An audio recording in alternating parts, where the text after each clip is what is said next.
Hey, it's March 18th, 2018. I think it's about 1400, and it's time for a Canadian Faro Youper project.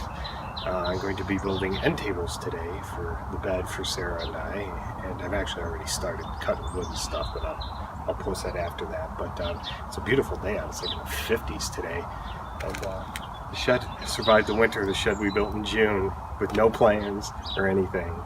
But say hi, Sarah. I guess I was high, but anyway, I'll start taking you through the project. A couple bags of topsoil going in the garden back there. Slowly, pools get filled in. But anyway, so what we're doing, we want 2 end tables, right, for the bedroom, but we don't want them sticking really far out. So we decided to keep them shallow, 4-foot board. This one was a little pricey. I'm just going to cut it in the middle. We have our 2 tables. This board's going to be the shelf. That board was not that expensive. These here are going to be cut into the legs. They're cheap studs, 1x3s. I'm not going to sand that off because we're actually going to paint them. Sarah wants to paint them. So I have my saw, board, my square, my screws, my tape measure, my level. My sander, which probably won't actually be used that much. I think I'm going to put it right here. I mean, those studs are rough, but you know, they're not that rough to use. I'm probably going to hand sand most of it at the end, but stuff like this and stuff, it could be done with the electric sander. It's actually a really nice day out. It's in the 50s. Was it March 18th, 2018? Yeah, that's that date. But that's just tools I'm going to use, and I'll take you through it as I start doing it. Now, in case you don't know, when you purchase lumber here, at least in the States, the way the mills are, even though I said these are 1x3, that is not 1 inch, that is not 3 inches. Right? It's short. That's just the way they're milled. However, the lengths of the boards are sold at their proper length. So I have exactly 4 feet. Like I said, I'll cut it in half, and that one in half. Now, when you're making a cut like this, when you can only do it once because you have no other boards, you want to make sure. So as you can see, I did 3 2-foot notches using the tape measure. And with the square, I drew the line. So let's see if I can do this successfully. This top piece for the tables has a rounded edge, so I'm going to cut it that way first, so that way if I get back here and it falls or does something funky and splinters, it's not at the front. Both the shelves and the board are cut. I actually did a really good job, but I did get a splinter here. So I'm going to pound that down. I'm not going to rip it off with my hands. That'll flush it out better, and then it'll be sanded. Okay, so here are the legs. These are 8-foot long boards. After talking with Sarah, I'm going to make them 2 feet tall. Now these, if I screw up cutting, it's not the end of the world. If they're 8, yeah, granted, this would be 1 table, that would be another, but I have another one of these in the basement, so it's not the end of the world if I screw one up. But yeah, so I'm going to cut the legs on this and then show you how I'm going to try to assemble this thing. It's about 14-15 now. And I cut the legs, I gotta take that off, but I cut the legs for the tables. Now, the very first one I kind of messed up on a little, and I had to sand it down to get it to a length.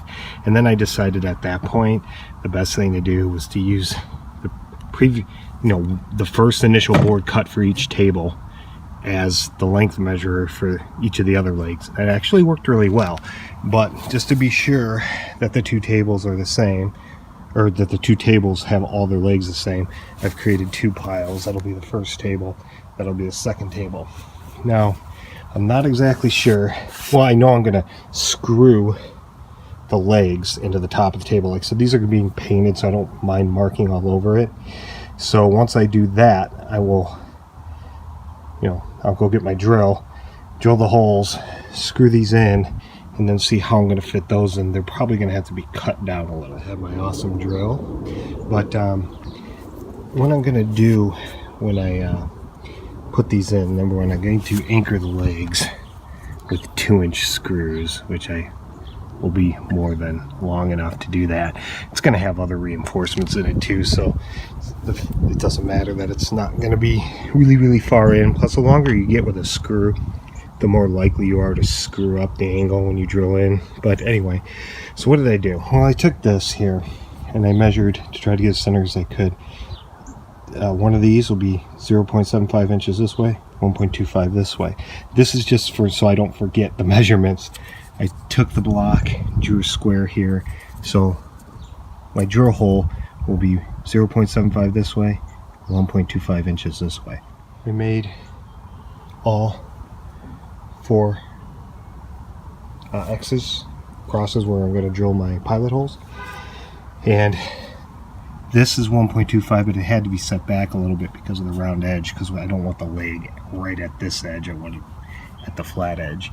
But other than that, I'm going to drill them and we'll see how it goes. So on the 1x3s, essentially what I did was the same thing I did on there. Just made across our necks and drill down. Now to screw these together. Okay, I used a 9/64 bit to fit the 2-inch length screws. Now, I drilled them from the top. This is going to be the top of the table. I drilled from the top down. The reason you don't drill, don't put the legs on this side, is because when you drill through, you're going to splinter a little. This is all soft pine, so I have to be really careful when I do this. And when I actually screw everything together, it's going to be by hand.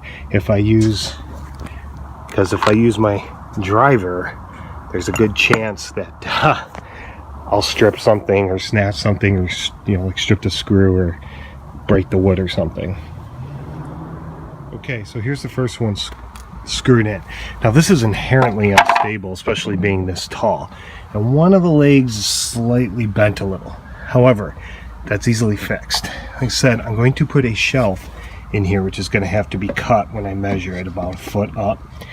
Now, I could just put the shelf in there and screw it into the sides, but that's not really going to stabilize it. I have extra 1x4s, which I'm going to put here and here. And I'm going to screw those in, and that'll bring the odd leg here in with the other legs. It's this one. And then I'm going to set the shelf on top, screw it in, and screw it that way. And that should make this thing look straight and keep it stable.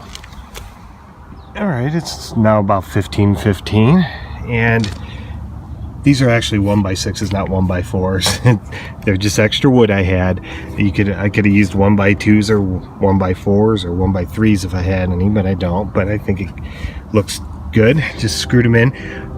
All the screws in this are 2 inches long, except for the ones that are going to be here. I'll get to that in a second, but it looks like I'm going to have to use some wood glue. I mean, we wanted a rustic look, but that's a little excessive. But now what I'm going to do is I'm going to measure the distance from here to here. Then I'm going to cut this down to size, set that on top, and use smaller screws. I think I'm going to use 1 inch. Just to screw them down there. That'll totally stabilize this as good as we need it. I measured this to make sure this was level just by using my square. I just butted my square up here, drew a line, did that all the way around, and so I know that's going to be level.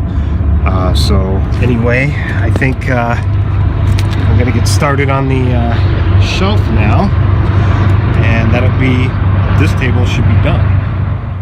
Okay, there we go. I got the shelf on. Now, I knew the shelf wasn't going to reach all the way in the back. Didn't want it to. But in my infinite wisdom, or lack thereof, when I screwed these 1-inch screws in, I did it this way and had to be at an angle. Then I realized that I could have just put one here and one here. I'll do that on the next one. Now, it's a lot sturdier, but it's still somewhat wobbly. And I think I know what I'm going to do about that. I think I am just going to go to the hardware store and maybe get a 1x2 and do an angle on the back. That should stabilize it better. Another thing I could do is put another screw in here on each one, which I am thinking about doing, but I don't know if I'm going to do yet. But since it's coming up on 1600, I think I'm going to start with the other table first and get as far on that as I can before I do anything else on this one. But other than what I just told you about, it is essentially done, other than priming and painting. Okay, it's 15:42 now, and what I decided to do on the second table, this is the second one, is I decided to just take the outline of the 1x3 from that scrap piece, remember I had the measurements on, just overlay it, draw an outline, drill 2 holes all the way around, and then what I do is I just take my 1x3, I hold it in place, I drill through the hole I already drilled, just a little tiny notch, I don't go all the way down, just a little tiny notch, then I pull it out, drill down in it, put it back here, hand screw that in, and then the second one, after you've done that, like I did this one, the second one you can just drill straight through. And that's what I'm about to do with this one before I screw it in. This seems to be working pretty well, and it seems to be taking a lot less time. And as you can see, I've decided to opt for 2 screws on this one, see if that helps anything. Okay, it's 16:30, and the second table is done. But what I had to do here, I remembered to do this here this time, so I wasn't screwing right next to the board. But over here I had a problem. This leg was pushing to it, so in order to push it out, I had to add a 3rd screw right here. I should have added a 3rd screw here, but I actually ran out of 1-inch screws, so it is what it is. Alright, it's about 16:40, I think, and they are both done. As you can see on the other one, I added that 2nd screw. The thing about now what we're going to do with them, Sarah wants them painted, but we should prime these first and then paint them, not use paint and primer, because obviously we're going to be dropping stuff on it and stuff like that, and this is just soft pine, so that's what we plan on doing. And now I have to clean all this stuff up, and maybe if I'm lucky I'll have time to do the topsoil.